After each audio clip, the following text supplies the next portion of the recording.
The first sound was a distorted cry, not his son's usual frustrated yelp when a toy wouldn't cooperate or a shoelace stubbornly refused to tie, but a thin, reedy wail that clawed its way through the crackle of the phone connection, chilling David Miller to the bone. He was in his office, the sterile, organized space that served as the nerve center for the city's street crimes division, a map of gang territories splayed across one-wall case files, stacked with grim precision on his desk. This call, however, ripped through the professional veneer straight into the heart of David the father. "Maria, what's wrong? What is it?" His wife's voice was a torrent of hysteria words, tumbling over each other, incoherent with panic. "Leo. David, it's Leo. Oh God, the stop sign. Silver, he can't." The stop sign. Their quiet, tree-lined suburban street had only one at the intersection a block from their house, where Leo often paused on his slow, determined walks. Silver. Duct tape. The fragments coalesced into an image so monstrous, so utterly incomprehensible, that for a split second, his mind refused to process it. Then the training, the years of facing humanity's darkest corners, kicked in a cold wave, washing over the initial shock, sharpening his focus. "Maria, breathe. Tell me exactly where you are." "Is Leo hurt?" He's stuck, David. Taped to the pole. He's terrified. I can't. The tape, it's so tight."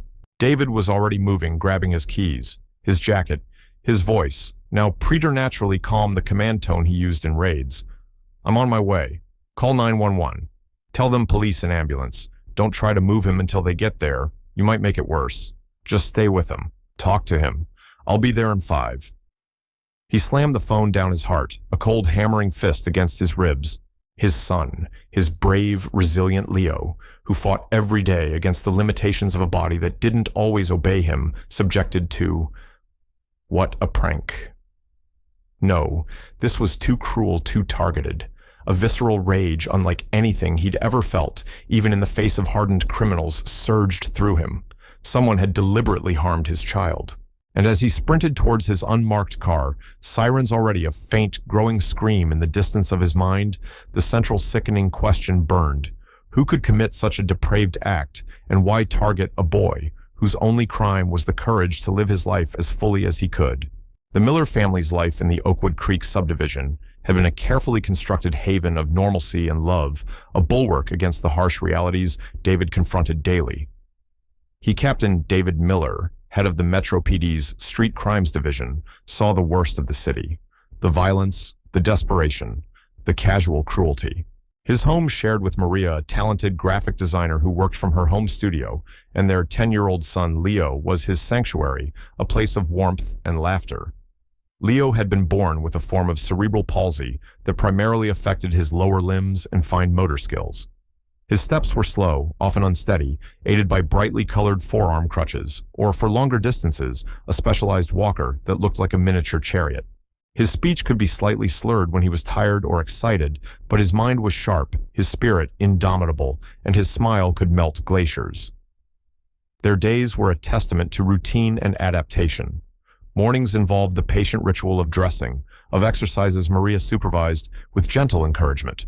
Afternoons, if David was home early enough, often included a slow, meandering walk around the block, Leo proudly pointing out squirrels or interesting leaves, his crutches thumping a steady rhythm on the pavement. They had chosen Oakwood Creek for its reputation as a family-friendly community, its good schools with robust support for children with special needs, and its quiet streets where Leo could, they hoped, feel safe and accepted. For the most part, it had been. Neighbors were generally kind, offering waves and smiles.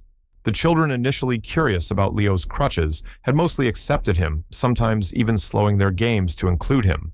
But there had been whispers, small, almost imperceptible signs that not everyone shared their vision of an inclusive community. The first discordant note had been subtle and undercurrent rather than an overt act. It emanated almost predictably from Mrs. Peterson. Karen Peterson, a woman whose perfectly coiffed blonde hair and ramrod-straight posture seemed to broadcast her disapproval of anything that deviated from her rigid standards of suburban perfection. Karen, the self-appointed guardian of Oakwood Creek's aesthetic and behavioral codes, had a reputation for officiousness.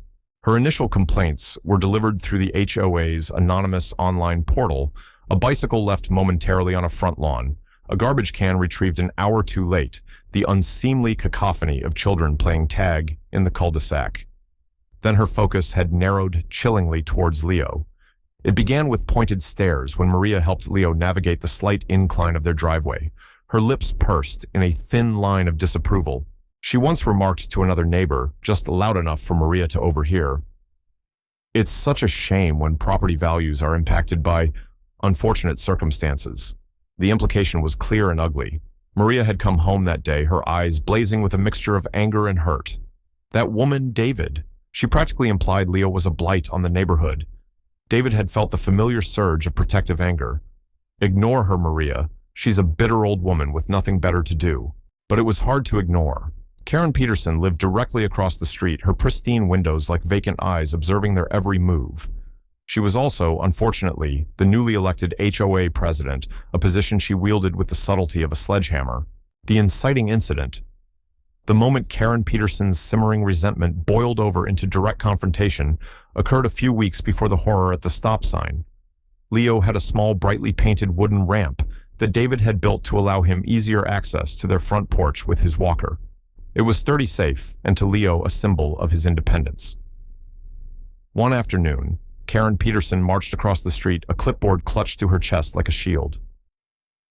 "Mr. Miller." She'd set her voice sharp and devoid of any neighborly warmth, addressing David, who was watering the flower beds, while Leo practiced maneuvering his walker up and down the ramp. "That structure," she gestured disdainfully at the ramp, "is an unapproved modification. It violates Section 7, subsection C of the HOA bylaws regarding permanent alterations to property frontage visible from the street." David had straightened, his expression hardening. "Mrs. Peterson, this is a ramp for my son. It's a medical necessity to allow him safe access to his home." Karen's eyes, cold and gray as a winter sky, flickered towards Leo, who had stopped his efforts. His small face clouded with confusion and a dawning awareness that he was the subject of this unpleasant exchange. Be that as it may. Karen continued, her voice unwavering. "The bylaws are clear. It's an eyesore. It disrupts the uniform aesthetic of the neighborhood. You have 7 days to remove it, or the HOA will be forced to issue a formal citation and daily fines." David felt a tremor of rage. "Are you seriously telling me that you're prioritizing some vague notion of aesthetic over my disabled son's ability to enter his own house?" Karen's lips thinned. "Rules are rules, Mr. Miller. They exist for the benefit of all homeowners. Perhaps if your son were more capable, such modifications wouldn't be necessary." The cruelty of her words, the casual dismissal of Leo's struggle, struck David with physical force. Leo, overhearing, let out a small distressed sound and looked down, his shoulders slumping. David's voice dropped to a dangerously low growl. "You will not speak about my son that way, Mrs. Peterson, and this ramp is not going anywhere. If you have a problem with it, take it up with my lawyer. Now, I suggest you leave my property." Karen, for the first time, looked momentarily taken aback by the steel in his voice, the authority that years of command had instilled in him. But she recovered quickly, her expression hardening into one of righteous indignation. "You'll be hearing from the HOA, Mr. Miller. This is far from over." She turned on her heel and marched back across the street, a harbinger of escalating conflict. The threat materialized swiftly. A formal HOA violation notice arrived by certified mail 2 days later, citing the ramp, and in a new, spiteful addition, the persistent and disruptive noise created by specialized mobility equipment on public sidewalks. A clear reference to the click and thump of Leo's crutches and walker. This was not just harassment. It was a direct attempt to curtail Leo's freedom, to make him invisible, to deprive him of his right to move within his own neighborhood. The bullying was subtle, but insidious. One afternoon, Leo was playing in their front yard with a specially adapted kickball, a game he loved, because he could participate with minimal assistance. Maria had stepped inside for just a moment to answer the phone. When she returned, Leo was in tears, his ball gone. He said a tall lady with yellow hair had come by, told him he was making too much noise, and had taken his ball, tossing it into the back of a passing garbage truck that was making its rounds. There was no doubt in Maria's mind who that tall lady was. The ball was irreplaceable, a gift from a therapist who had worked extensively with Leo. It was a small cruelty, but it cut deep, another instance of Karen Peterson deliberately targeting a vulnerable child, seeking to strip away his small joys. The second shocking incident involved a more public form of coercion. Karen Peterson called an emergency HOA meeting ostensibly to discuss community safety and adherence to bylaws. Bapch. At the meeting, which David and Maria reluctantly attended, Karen launched into a thinly veiled diatribe about certain elements that were lowering neighborhood standards and creating potential liabilities. She spoke of uncontrolled children and unsightly modifications, her gaze repeatedly flicking towards David and Maria. She proposed a new set of rules, draconian in their restrictiveness, including curfews for children playing outside and stringent approval processes for any exterior alteration, no matter how minor. She was attempting to weaponize the HOA to rally other residents against them through fear and misinformation, painting Leo not as a child needing support, but as a problem needing to be managed. While some neighbors looked uncomfortable, no one spoke out directly against her. The fear of her retribution, her endless complaints and fines kept them silent. David had stood up then, his voice calm but firm, defending his son's rights and condemning Karen's veiled bigotry. The meeting ended in a tense stalemate, but the battle lines were clearly drawn. Karen Peterson was not just a petty tyrant, she was a bully who derived satisfaction from tormenting those she perceived as weaker, and she was escalating her campaign. The drive to his home, usually a 15-minute decompression from the city's grit, was a blur of red lights run and tires squealing around corners. He arrived to a scene that would be seared into his memory forever. 2 police cruisers were parked haphazardly, their lights flashing, casting an eerie blue pulse over the familiar street.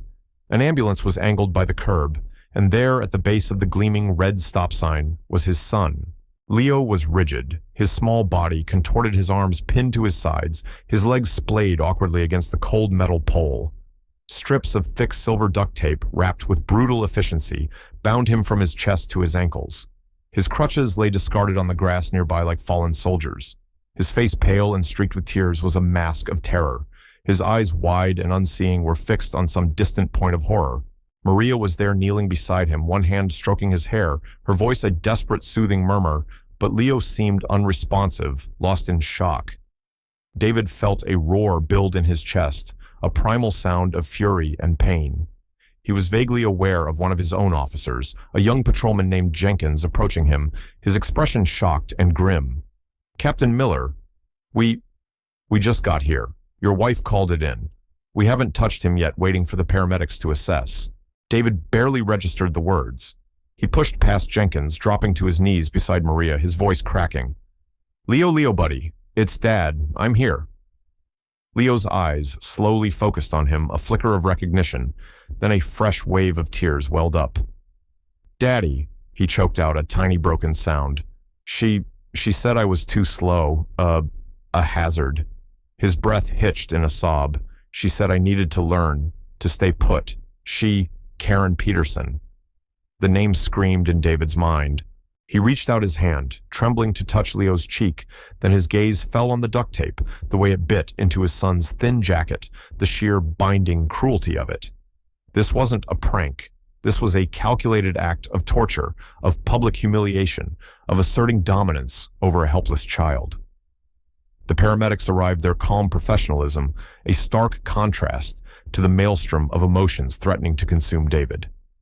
They worked quickly, assessing Leo, their faces grim, as they began the delicate process of cutting away the layers of tape, careful not to abrade his skin further. Each snip of the shears felt like a physical blow to David. He watched his fists clench so tightly, his knuckles were white as they finally freed his son. Leo was trembling uncontrollably, his limbs stiff and unresponsive at first. As the paramedics gently examined him for injuries beyond the obvious terror, checking his circulation, looking for abrasions, David's gaze swept the street, and there she was. Karen Peterson, standing on her porch, arms crossed, watching the scene with an expression of cold, unadulterated satisfaction. There was no fear in her eyes, no remorse, just the chilling certainty of someone who believed they were entirely justified in their actions.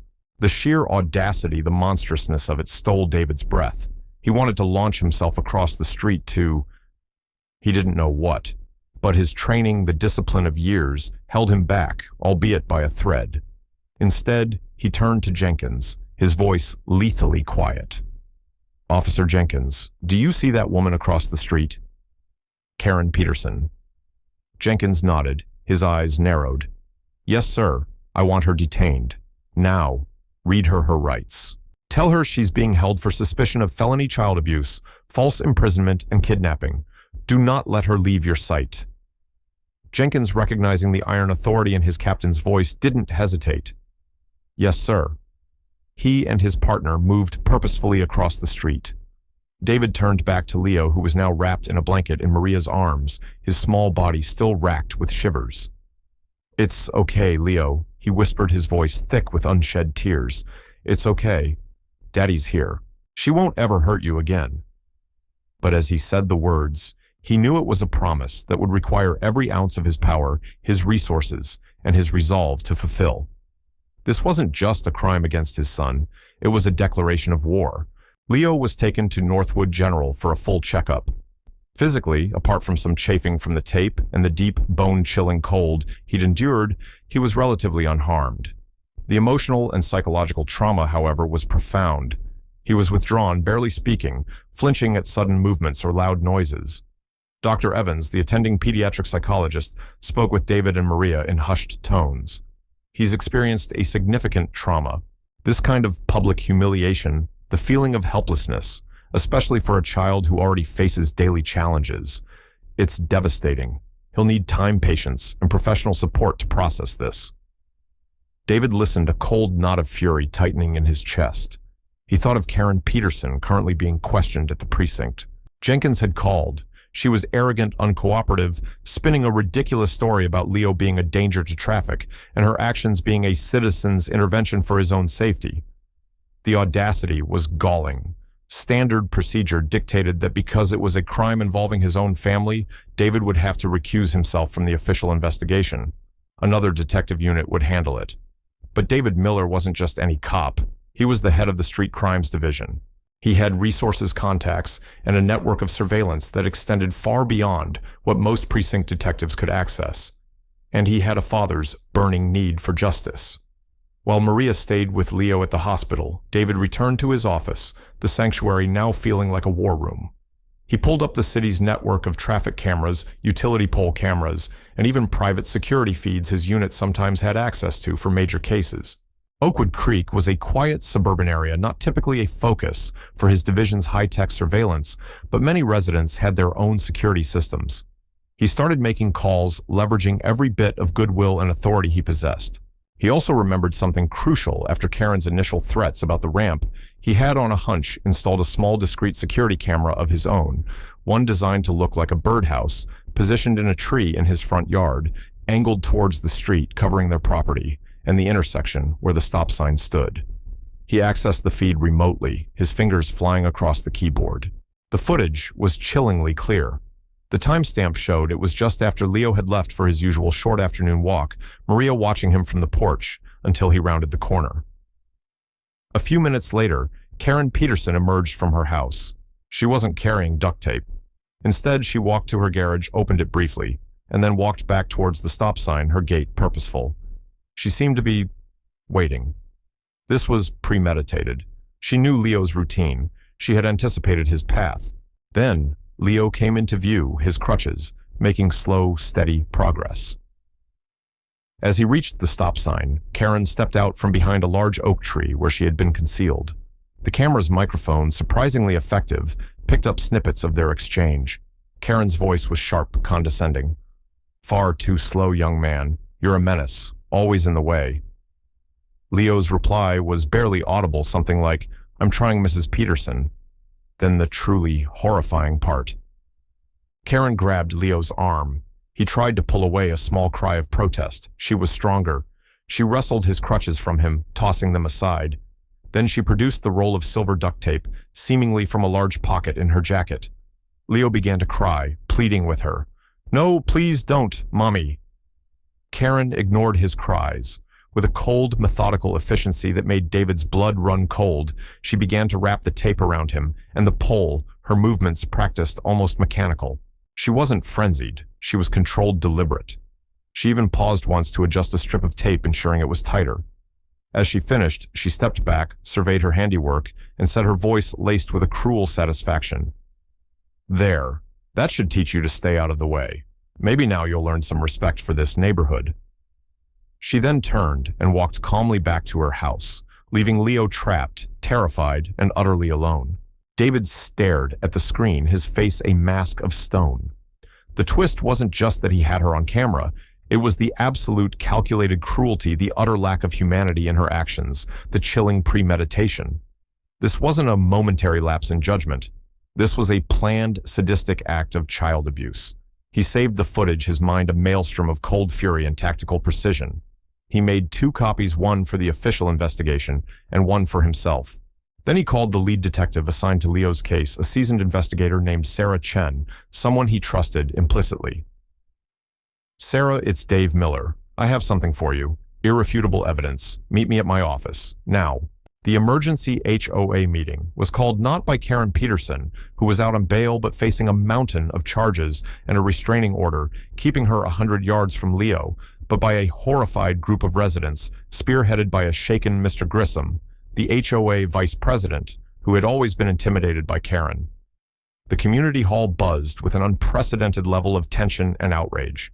Word of what had happened to Leo and the existence of video evidence had spread like wildfire. When David and Maria walked in, a hush fell over the room. Maria looked pale but resolute, her hand clutching David's. David's expression was unreadable, but there was an aura of grim determination around him that silenced any idle chatter. Karen Peterson was there seated in the front row, flanked by a stern-faced lawyer. She looked defiant, her chin held high, though a slight tremor in her hands betrayed her composure. Mr. Grissom, his voice trembling slightly, called the meeting to order. He spoke of the shocking and deplorable incident that had shaken their community to its core. He then yielded the floor to Detective Sarah Chen, who David had invited. Chen, professional and direct, outlined the charges Karen Peterson was facing: felony child abuse, false imprisonment, kidnapping, and due to Leo's vulnerability, a potential hate crime enhancement for targeting a disabled individual. Gasps rippled through the room. Karen's lawyer stood up to protest, citing his client's presumption of innocence and decrying the public trial. Then David Miller rose to speak. He didn't address the legalities. He spoke as a father. His voice, though quiet, resonated with a power that filled the room. He described Leo's daily struggles, his courage, his resilience. He spoke of the joy Leo found in his simple walks, the small victories that meant the world to him. Then, his voice hardening, he described the terror his son had endured, the humiliation, the psychological wounds that might never fully heal. This was not an act of misguided concern. David said, his gaze sweeping over the assembled residents, finally landing on Karen Peterson, who refused to meet his eyes. This was an act of calculated cruelty, of malice, perpetrated against a defenseless child by an adult who abused her position of trust and authority in this community. He paused, letting his words hang in the air. Many of you knew Mrs. Peterson was difficult. Many of you witnessed her escalating pattern of harassment against my family, against my son. Perhaps you felt it was easier to stay silent, to not get involved. He saw heads bow faces flush with shame. But silence in the face of such bigotry, such cruelty, is complicity. What happened to my son is a stain on this community, a stain that can only be cleansed by acknowledging the truth and ensuring that such a thing can never, ever happen again. Then, with a curt nod to Detective Chen, the lights in the hall dimmed. A large screen flickered to life. The video from David's birdhouse camera began to play. The room was plunged into a horrified silence, broken only by Leo's faint, terrified cries from the recording and the occasional choked gasp from a neighbor. The footage was unsparing, showing Karen Peterson's cold, methodical cruelty in stark detail. When the lights came up, the atmosphere in the room was thick with shock and revulsion. Karen Peterson was ashen-faced, her lawyer whispering furiously in her ear. No one could deny what they had just seen. Mr. Grissom, his face grim, moved for an immediate vote to remove Karen Peterson from her position as HOA president and to ban her from any future role on the board. The vote was unanimous. As the meeting broke up, residents surrounded David and Maria, offering apology support and tears. Uniformed officers who had been discreetly positioned at the back of the hall stepped forward and approached Karen Peterson. Detective Chen addressed her calmly. "Mrs. Peterson, based on further evidence and witness statements, we are upgrading the charges. You are under arrest." The click of handcuffs was a sharp, definitive sound in the stunned silence. Karen, her facade finally crumbling, began to shout, protesting her innocence, accusing David of setting her up, her voice shrill and unhinged. But no one was listening anymore. They had seen the truth. The aftermath was a long road. Leo began intensive therapy, slowly, painstakingly, working through his fear and trauma. There were good days when his laughter would echo through the house, and bad days when nightmares would leave him shaken and withdrawn. But he was a fighter, and he was surrounded by love. Maria devoted herself to his recovery, her strength, a quiet anchor for the family. David, while maintaining a professional distance from the official case, ensured that the prosecution had everything they needed. The community, shocked into action, rallied around the Millers. Neighbors organized playdates for Leo, ensuring he felt safe and included. The ramp, once a point of contention, became a symbol of their support, with children often leaving small, colorful drawings or flowers beside it. The HOA, under new, more compassionate leadership, underwent a radical transformation, focusing on inclusivity and support rather than punitive enforcement. Karen Peterson's trial was swift. The video evidence was irrefutable. Her attempts to portray herself as a concerned citizen trying to protect a child were demolished by her own chilling words and actions on the tape. She was found guilty on all counts, including the hate crime enhancement. The judge, visibly moved by Leo's victim impact statement read by Maria, as Leo was still too fragile to face his tormentor in court, delivered a scathing rebuke, speaking of Peterson's monstrous abuse of power and profound lack of human decency. She was sentenced to a lengthy prison term, ensuring she would never again threaten the peace of Oakwood Creek or any other community.